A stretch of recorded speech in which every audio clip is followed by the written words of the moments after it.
The Aesir system is believed to be named after the Aesir gods of Norse myth like Odin and Thor. It supposedly appeared in 2011 during the Year of Disaster as humanity's last line of defense. That year, an enormous tree suddenly sprouted in the center of the Pacific Ocean. It soared to unimaginable heights in just 9 days, and casting a foreboding shadow over the world. This terrifying tree was none other than Yggdrasil, the legendary world tree of myth. When Yggdrasil fully bloomed on the 9th day, chaos engulfed the globe. Waves of monstrous creatures descended upon humanity. Half of the global population perished, while the survivors faced famine and relentless plagues. Amidst the despair, true heroes emerged, wielding divine powers that brought a faint glimmer of hope. People gradually awakened to the Aesir system, becoming raiders to battle the monstrous threat. From that moment, Aesir became humanity's ultimate weapon. But now our hero suspects the Aesir system may be changing, and not for the better. As he reaches a dead end, he suddenly spots a green door. Shocked at first, a smile soon spreads across his face. He realizes he's found a treasure gate. Treasure gates are secret chambers hidden within dungeons, incredibly rare even in high-level zones. They're known to house special items and valuable materials worth millions of won, the local currency. Jae-hyen's mind races as a rank or higher equipment piece could completely turn his dull life around. He silently prays for luck as he steps inside. The interior feels surreal, like a heavenly registration office. On a pedestal lies a radiant item. Jae-hyen had only heard rumors of such places, but never imagined he'd stumble into one himself. Overjoyed, he reaches out. As his fingers touch the object, a barrage of system notifications appears. The first confirms he has restored a damaged system feature.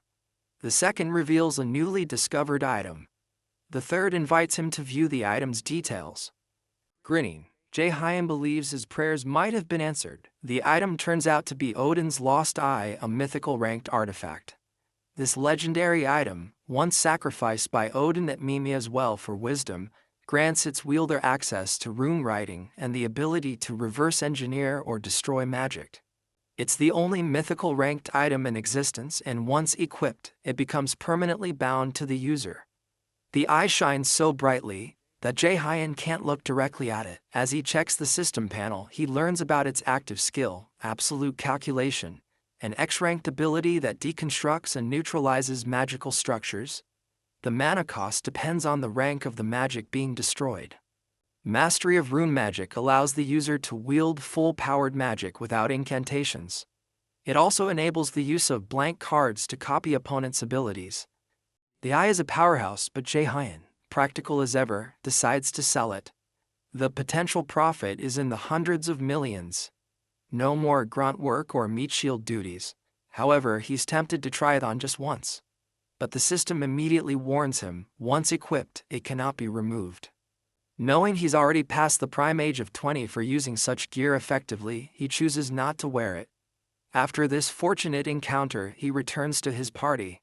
Meanwhile, the old man reassures the group that Jae-hyen will be back soon, and right on cue, he arrives. Jae-hyen quickly apologizes for being late and promises it won't happen again. As the group prepares to move out, the old man pats him on the chest, encouraging him. Jae-hyen responds cheerfully, saying he'll be treating everyone to drinks tonight. The old man, is surprised, scratches his head. Something has clearly changed in Jae-hyen. Inside a dungeon where laws don't apply, revealing the discovery of such a powerful item could be fatal. Even trusted companions wouldn't hesitate to kill for it. So Jae-hyen keeps quiet. Suddenly, the ceiling cracks. Before the leader can give orders, it collapses. Jae-hyen instinctively leaps backward, crashing to the ground. Purple mist floods the chamber, and party members begin coughing violently, blood oozing from their mouths. Jae-hyen immediately covers his face and runs, yelling for his friend to flee, because the fog is poisonous. But he freezes at a horrifying sight. His friend is impaled by a sword from an unseen attacker. With his last breath, the friend urges Jae-hyen to run. In shock, Jae-hyen escapes, realizing this was a planned ambush. As he catches his breath, his face drenched in sweat, he's completely baffled. Why is someone trying to kill him? Then he senses someone behind him. A fiery arrow suddenly blasts into the ground ahead of him. The attacker steps into view. It's Young-won, someone he recognizes immediately. Young gathers mana at his fingertips, saying casually, "You promised to meet me today." Jae-hun demands to know if Young was behind the attack on the Meteor Guild and the Poison Fog. Young smirks and shamelessly admits it. He reveals that clients hired him for the job. Many resent the Meteor Guild's arrogance. Jae-hun grits his teeth and shares insight about dungeon assassination contracts, where dungeon chaos is exploited to carry out murder. The Meteor Guild, it turns out, wasn't so innocent either. Jae-hun's shoulder throbs from an earlier arrow wound. He knows he can't fight Young head-on. The man isn't a ranked magician in the country's top 2%. Jae-hun, in contrast, is barely mid-tier. Still, he fears he might be killed just to tie up loose ends.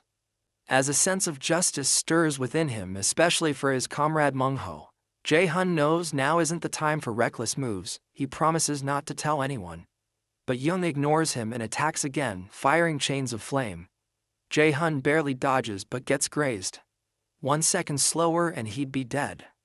As Young relentlessly attacks, Jae-hun wonders why he's the target. He's just a Darank raider. Bruised and battered, he hears a voice in his head mocking him again, the voice of his father. Suddenly, a terrifying realization strikes. Could his father be behind the assassination? Jae-hun blurts the question out. Young freezes, then begins laughing maniacally, confirming it. Jae-hun's thoughts flash to his mother, the grief. The day her lifeless body left him in tears. He asked Young, did his father order her murder 5 winters ago? Grimly, Young confirms it. Jae-hun can't comprehend why a father would do this. Young fires another arrow, mocking Jae-hun's situation.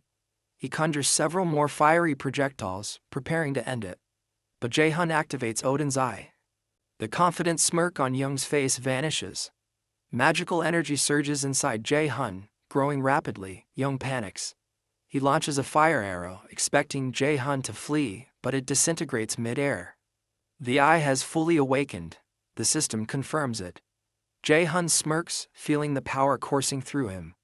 A notification pops up, blank card ready. Young is stunned. Jae-hun copies Blitz Chain, Young's own signature spell, and vows to bring him a painful end. He conjures blazing arrows while Young struggles to grasp how his precious skill is being used against him.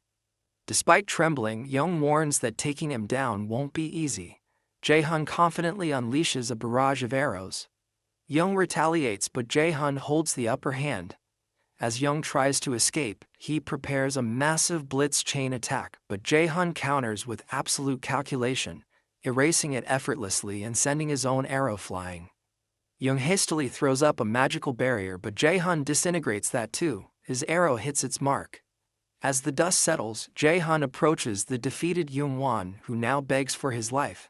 In a dramatic moment, tears stream down Young's face, but Jae-hun shows no mercy. He fires a final arrow, ending it. Exhausted, Jae-hun collapses, thinking bitterly about how he finally obtained a mythical item, only to brush death so closely. As a raider, death was always near, but never had it stared so directly back.